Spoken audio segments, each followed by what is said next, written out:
OpenStax College Algebra. This video is based on OpenStax College Algebra, which you can download for free at openstax.org. And I'll be covering Chapter 1.3, Radicals and Rational Exponents. The opening problem in this section is a hardware store that sells 16-foot ladders and 24-foot ladders. A window is located 12 feet above the ground, and we need to get a ladder that will reach the window when it's placed 5 feet from the building. So to find out the length of the ladder, we need to draw a right triangle and use the Pythagorean theorem. So we're going to evaluate square roots, use the product rule to simplify square roots, also use the quotient rule to simplify square roots and subtract square roots, rationalize denominators, and use rational roots. When we evaluate a square root, we're looking for the number that when squared gives us what is called the radicand. So if we're looking for the square root, we use the radical symbol. And you'll notice, for example, that 5 squared equals 25, but also negative 5 squared equals positive 25, doesn't it? And only one of these is the principal square root. So the principal square root, we would say the square root of 25 is the positive root, it's 5. Although we know there's always two of them, there's a positive and a negative. So that brings us to the definition of the principal square root of a is the non-negative number, so it could be 0, that when multiplied by itself equals a, and it is written as a radical expression. In other words, there's a radical over the term called the radicand. So 25 here is the radicand.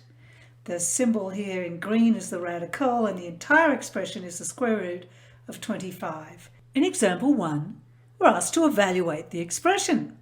In part A, I have the square root of 100. And the principal square root there will be the positive one, so that's 10. And that's because 10 squared is equal to 100. In part B, slightly more complicated, I have the square root of the square root of 16. So I do the innermost one first, so that is the square root of 4.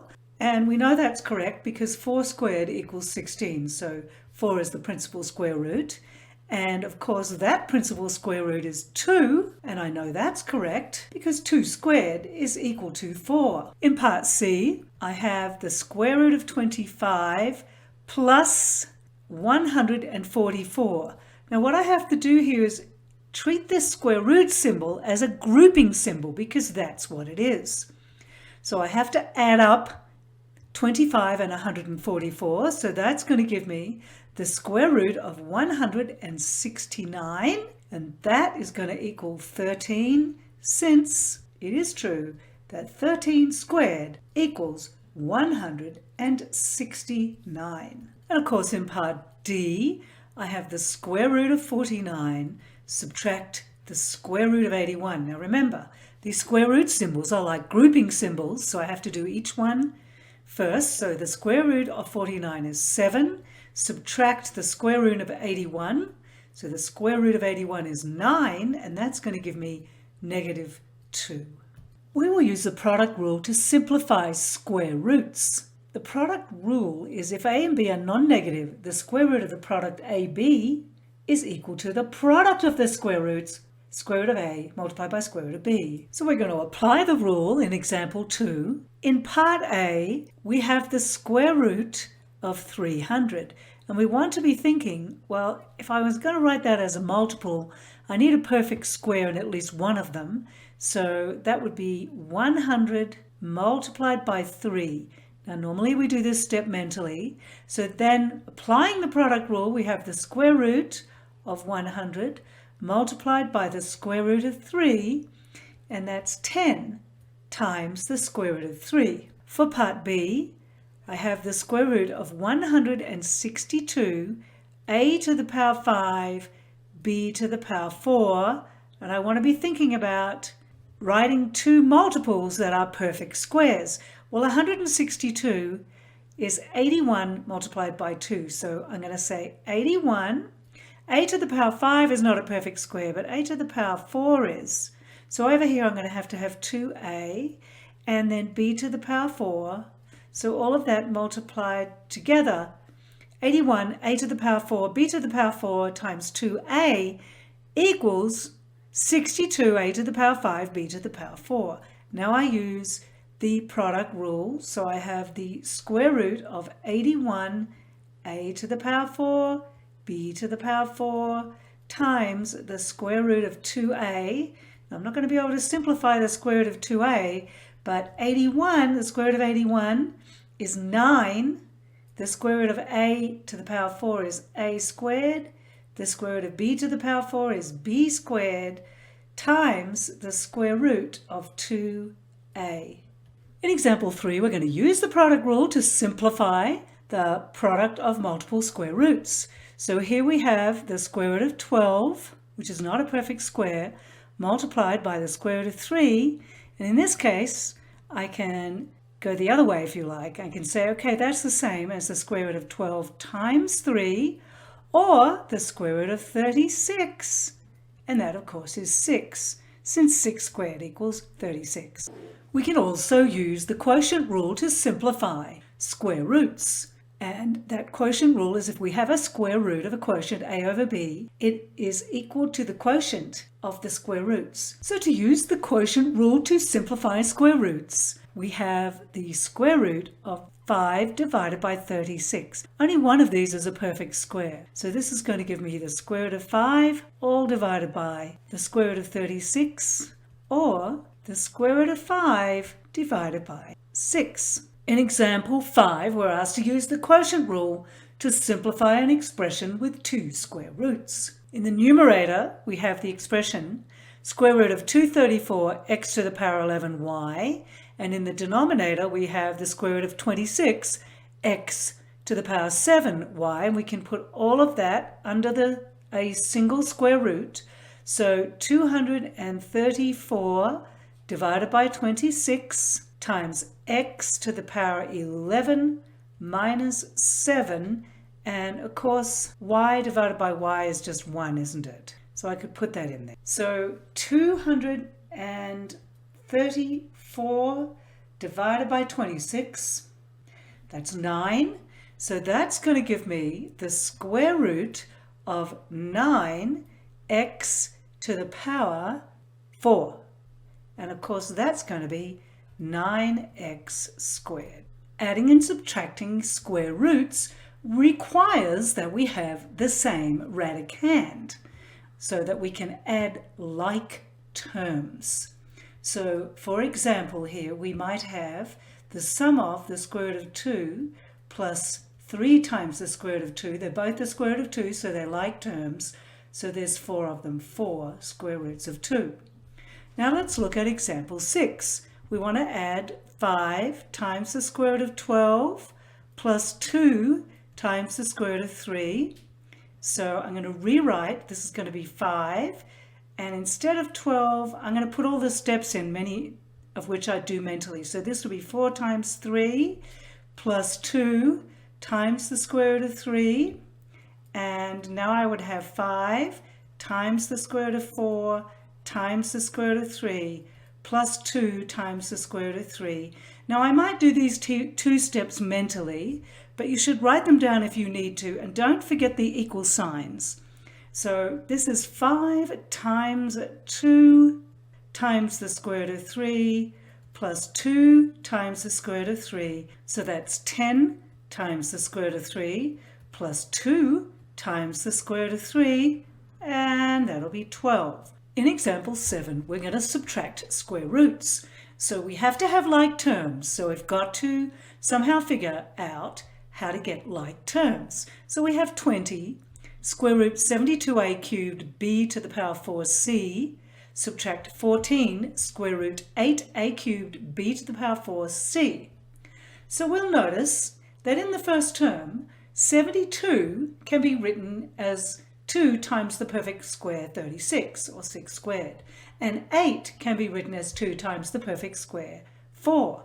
And of course a cubed can be written as a times the perfect square a squared. So we have 20, and inside the perfect square now I'm going to have 2 times 36 times a squared b to the power 4 c.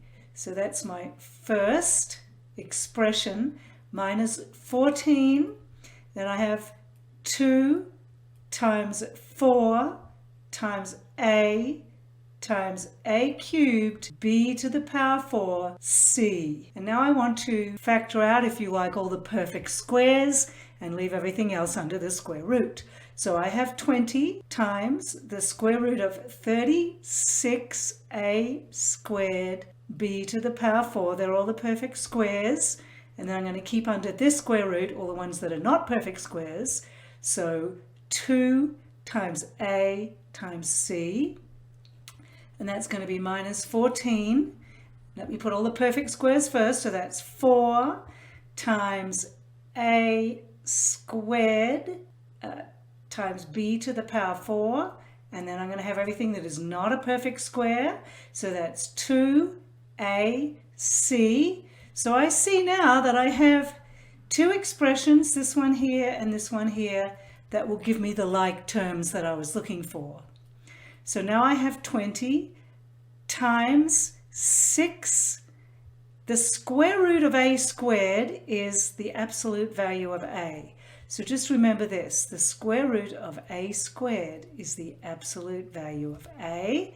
And then I have b squared all times 2ac under the square root, minus 14 times 2 absolute value of a, b squared, times the square root of 2ac.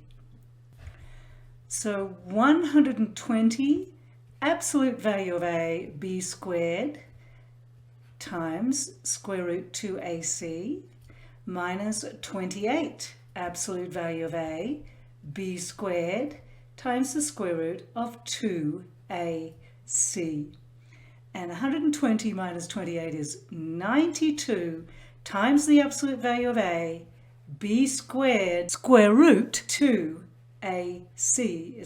Next, we'll talk about rationalizing the denominator.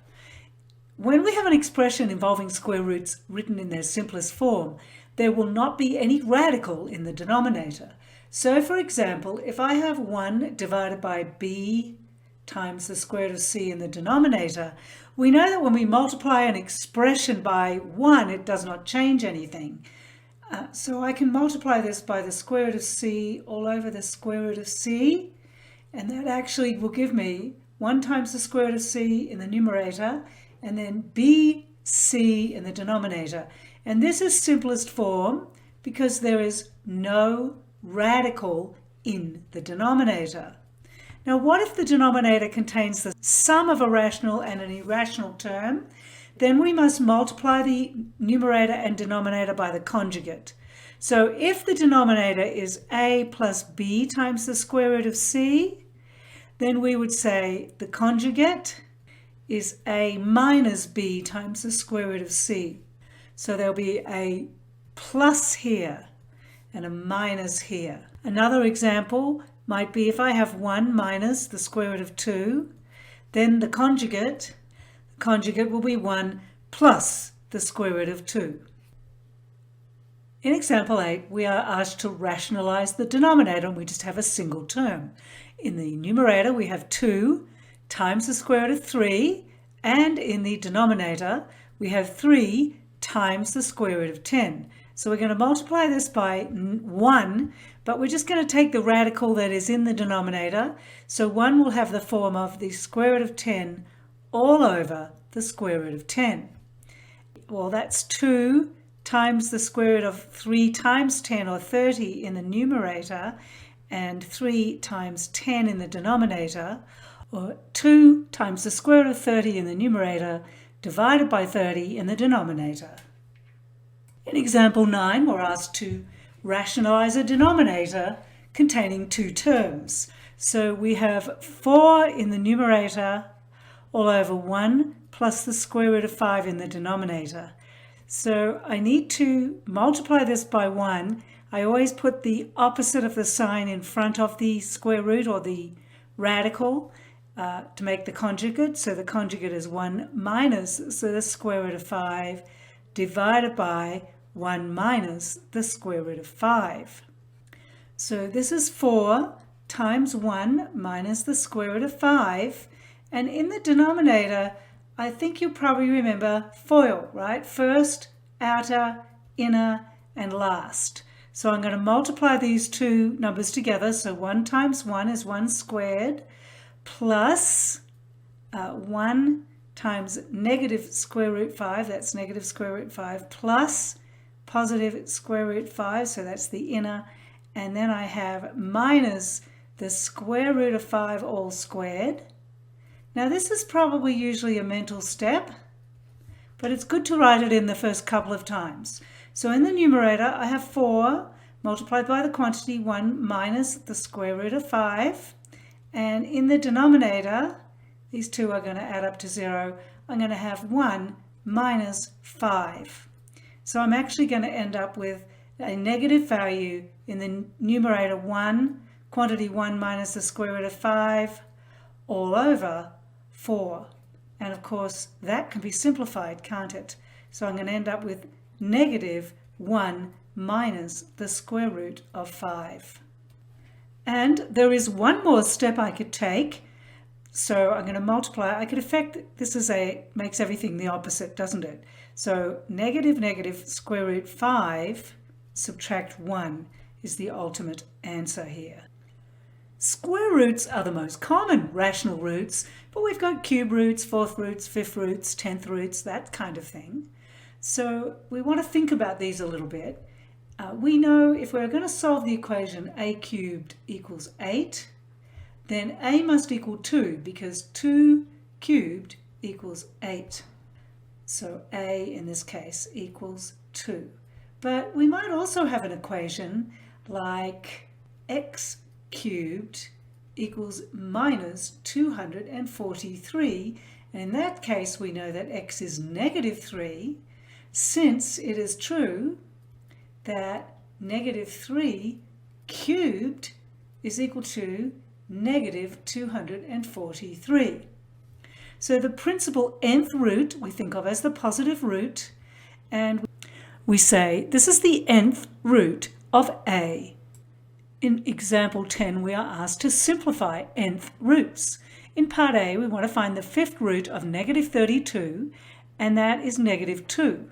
Since negative 2 to the power 5 is going to equal negative 32. But I want to show you how to do that on the calculator as well. So I'm going to put in 5, which is the index, then math. I'm going to come down here to choose number 5, the fifth root, and then negative. Do not use the subtract key, always use the negative key if you mean negative number.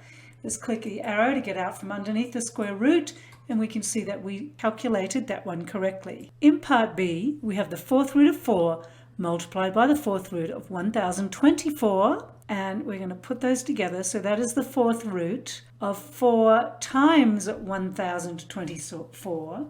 So 4 times 1024 is 4096, and that is actually going to equal 8. And let's do that one on the calculator. So we want the fourth root, so 4 is the index, math, choose number 5, and then we'll need to, well, you could do this two ways.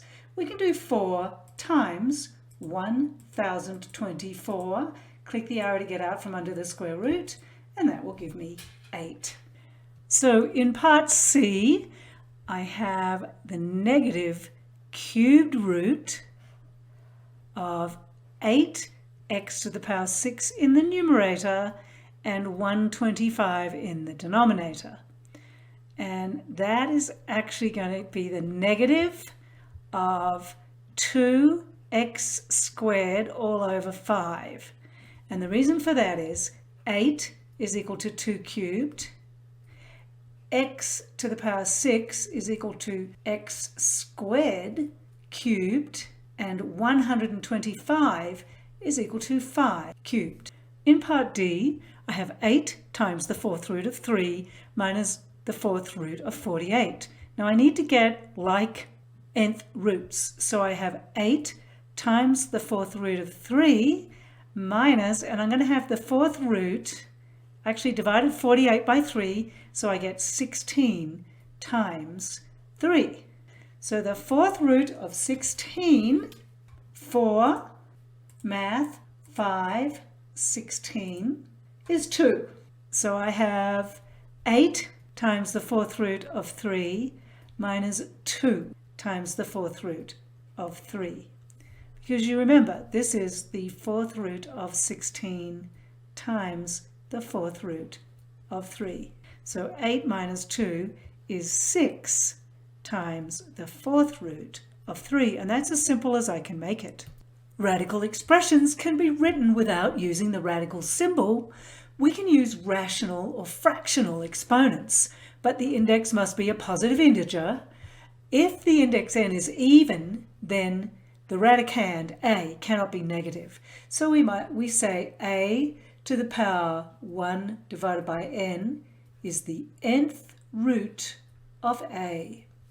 We can also have rational expressions with numbers other than 1. In these cases, the exponent has to be a fraction in the lowest terms.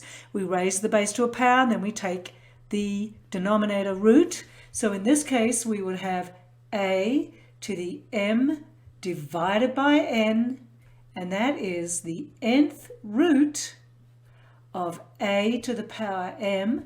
Or we could also think about it as the nth root of just a all to the power m. Both of these are correct, and this is our definition of rational exponents. In example 11, we're asked to write the number 343 to the power 2/3 as a radical and then simplify.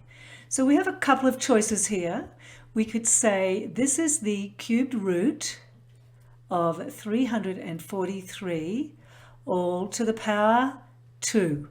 So let's do that one first. So we're going to simplify that one first. So that will give us math.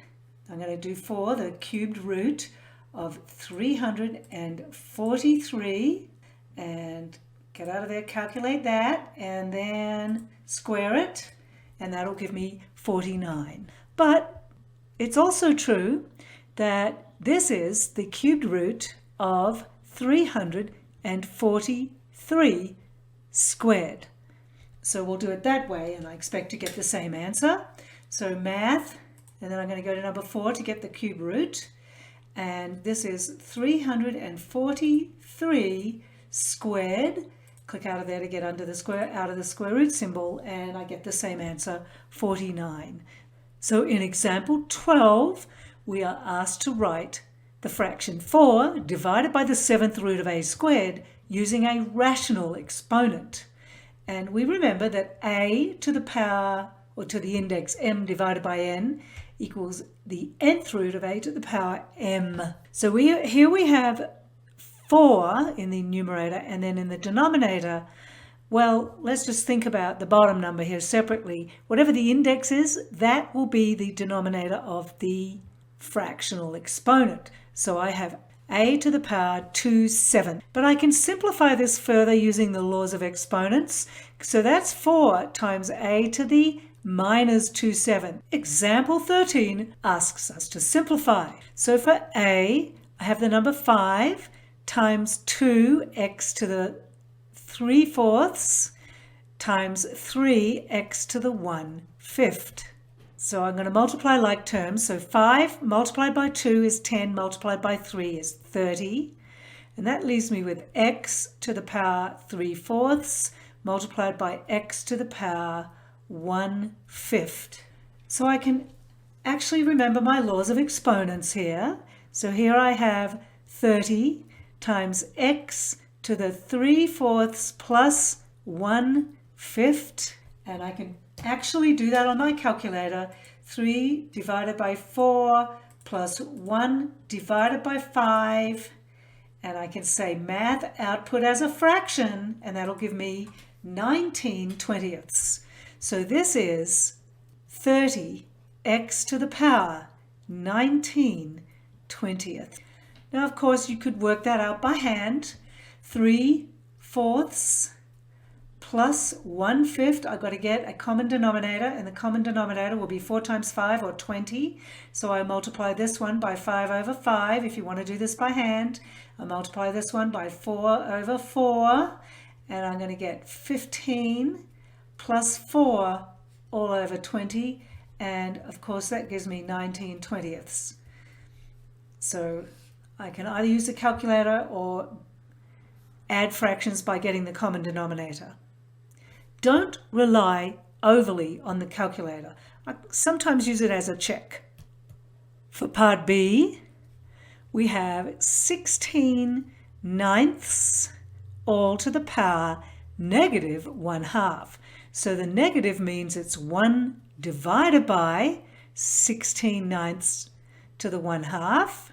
And of course that's going to be 1 divided by the square root of 16/9, and that's going to give me 1 divided by 4/3. So remember, this is just like complex fractions. So if I have a complex fraction, I have a over b in the numerator and c over d in the denominator. This just becomes a over b multiplied by, and this is, sometimes I've heard this called a copy dot flip, so it's d over c. Well, we're going to do the same thing here. This is just like saying 1 divided by 1 multiplied by 3/4. So the answer here is 3/4.